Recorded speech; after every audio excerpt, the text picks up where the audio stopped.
ওং নমো ভগবতে বাসুদেবায়। জয় শ্রীকৃষ্ণ, জয় রাধে, জয় গোবিন্দ, জয় গোপাল। শ্রীমদ্ ভগবদ্ গীতা। সমস্ত গ্রন্থের মধ্যে শ্রীমদ্ ভগবদ্ গীতাকে সবচেয়ে গুরুত্বপূর্ণ মনে করা হয়। এতে জীবনের সার নিহিত রয়েছে। আবার দ্বাপর যুগে কৃষ্ণের সমস্ত লীলার বর্ণনাও পাওয়া যায় এই গীতায়। অর্জুন ও কৃষ্ণ সংবাদ গীতায় স্থান পেয়েছে। গীতায় জ্ঞানযোগ, কর্মযোগ, ভক্তিযোগ, রাজযোগ, একেশ্বরবাদ ইত্যাদির আলোচনা করা হয়েছে। ব্যক্তিকে কর্মের গুরুত্ব বোঝায় শ্রীমদ্ ভগবদ্ গীতা। এমনকি শ্রেষ্ঠ মানব জীবনের সার রয়েছে এই গীতার মধ্যে।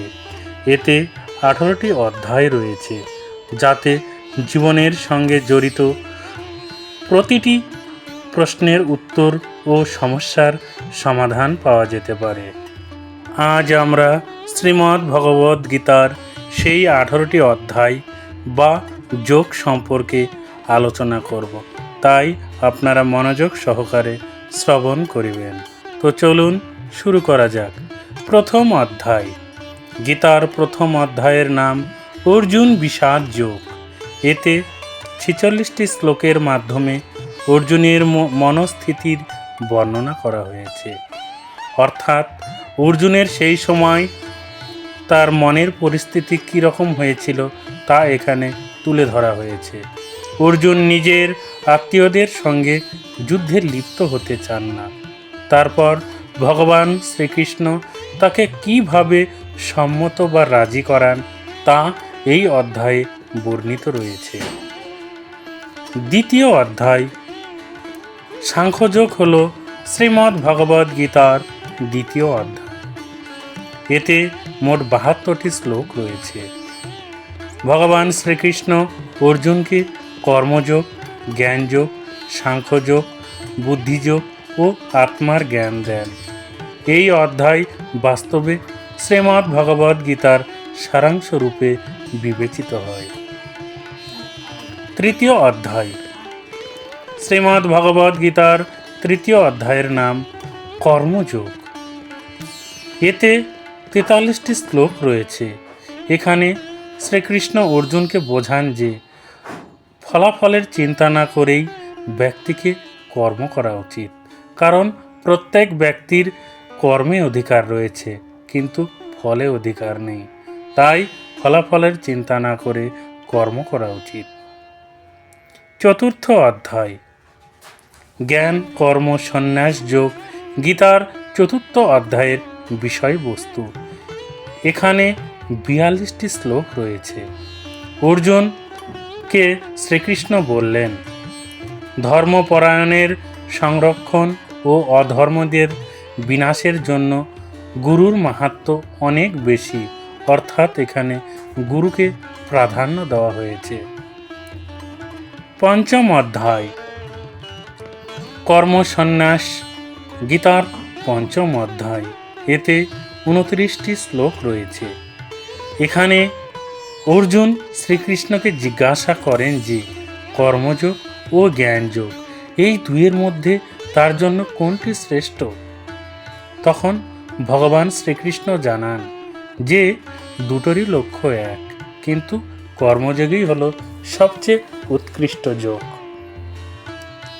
ষষ্ঠ অধ্যায়। আত্মসংযম যোগ গীতার ষষ্ঠ অধ্যায়। এখানে 47টি শ্লোক রয়েছে। শ্রীকৃষ্ণ অর্জুনকে অষ্টাঙ্গ যোগ সম্পর্কে জানান। মনের ভ্রান্তি বা ভুল কিভাবে দূর করা যায় তা অর্জুনকে এখানে জানান দেন ভগবান শ্রীকৃষ্ণ। সপ্তম অধ্যায়।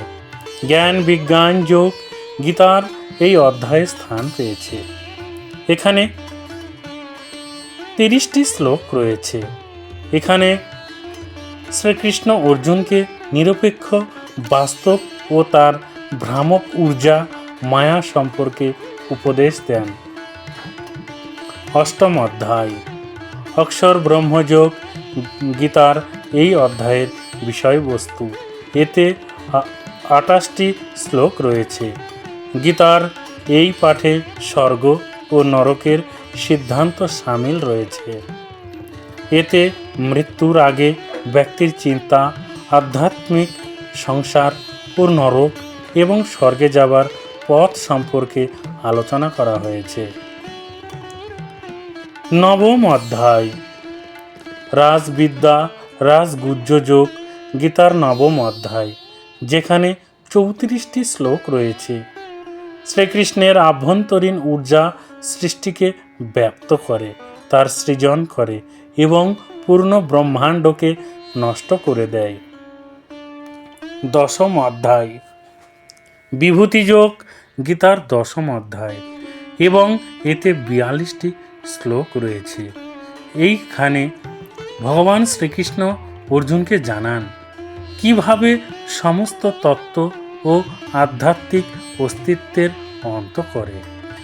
একাদশ অধ্যায় বিশ্বরূপ দর্শন যোগ, গীতার একাদশ অধ্যায়ের বিষয়বস্তু, যেখানে 55টি শ্লোক রয়েছে।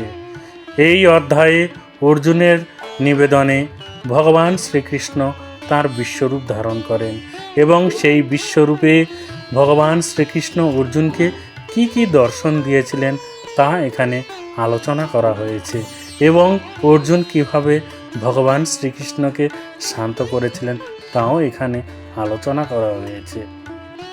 দ্বাদশ অধ্যায় 20টি শ্লোকের মাধ্যমে ভক্তিযোগ এই অধ্যায়ে বর্ণিত হয়েছে।